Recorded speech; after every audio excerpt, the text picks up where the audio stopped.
sheet expired. I'm the upgrade, handcrafted, God inspired. I used to water people that never grew. Now I put that love into my own roots. I'm not competing, I'm completing me. I'm my own stamp, but I'm the recipe. To activate the thinker in you. Don't allow your emotions to control you. We are emotional, but you want to begin to discipline your emotion. If you don't discipline and contain your emotions, they will use you. Your mind goes on automatic, just like a guard. You know, I loved reading the book called As a Man Thinketh by James Allen. He uses the analogy of the mind being like a garden. You know, weeds don't have to have any encouragement to grow. You don't have to water them. They don't have to get sunshine. They don't have to have fertile ground. They will grow through the cracks of a sidewalk. Am I right? But if you want to grow orchids or roses or any kind of exotic flowers, there are special processes and procedures you must go through. Well, by the same token, you don't have to force yourself or motivate yourself to think negatively, to be depressed, to hate somebody, to want revenge, to want to get back at somebody, to beat yourself up over the head, to feel loaded with guilt. You don't have to make any effort to do that. Your mind is on automatic. It will do that by itself. But if you want to begin to move into your own personal greatness, if you want to begin to really enjoy a happy, successful, healthy life, you've got to be willing to go against the tide. You've got to be willing to harness your will and say, in spite of this, I'm in control here. I'm not going to let this get me down. I'm not going to let this destroy me. I'm coming back, and I'll be stronger and better because of it. You have got to make a declaration that this is what you stand for. You're standing up for your dreams. You're standing up for peace of mind. You're standing up for health. You want it. And you're going to go all out to have it. It's not going to be easy. When you want to change, it's not easy. If it were in fact easy, everybody would do it. But if you're serious, you'll go all out. So yes, I'm going to turn this situation around. I'm not going to sit back and moan and cry over what happened and what went wrong and who did what. I'm going to do something about this situation. Hey beautiful people, welcome back to Rise and Heal with Deanie. Before we start, let's take a slow breath with me. Inhale. And gently exhale. If you listen to the last episode, I talked about the night I realized I had to let go.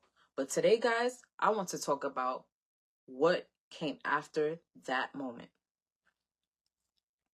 Because deciding to let go is one thing. Learning how not to go back, that's emotional discipline. And honestly, that part of healing doesn't get talked about enough.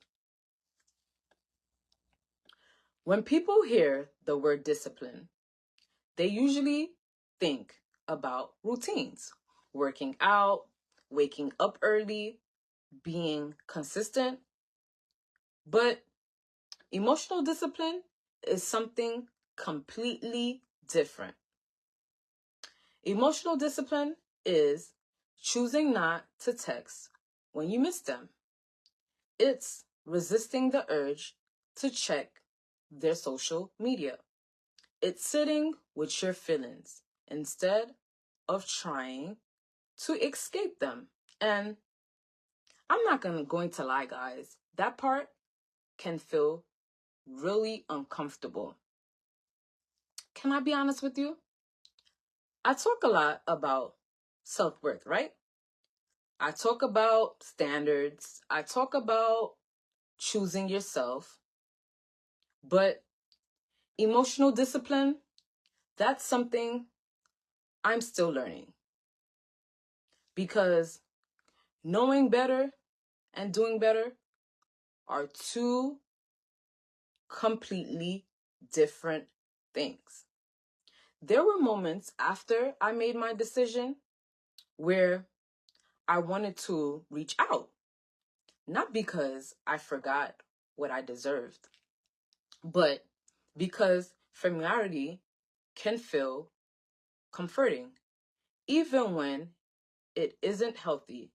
There were nights when my mind starts reminiscing the good moments, the laughs, the soft conversations, the what ifs.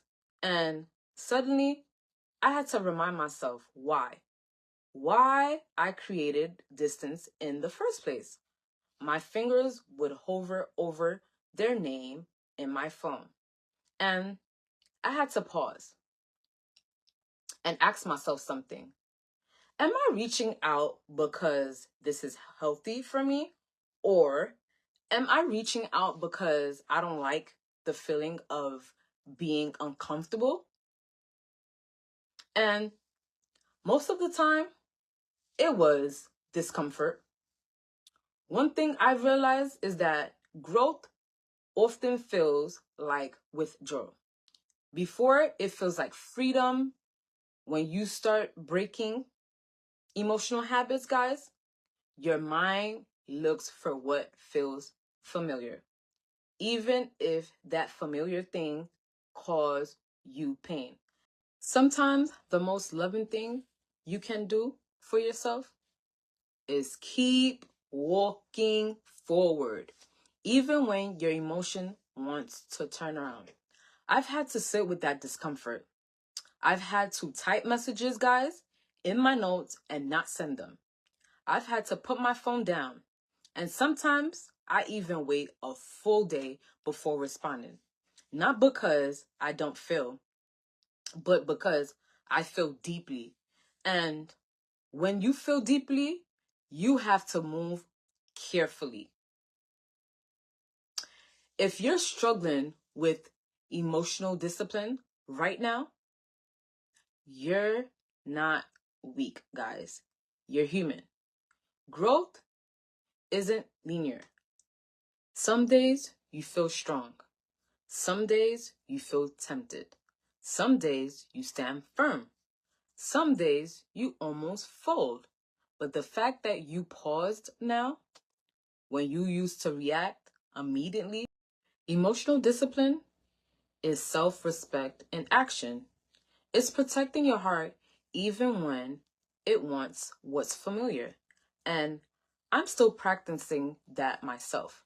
Some days it feels easy, guys.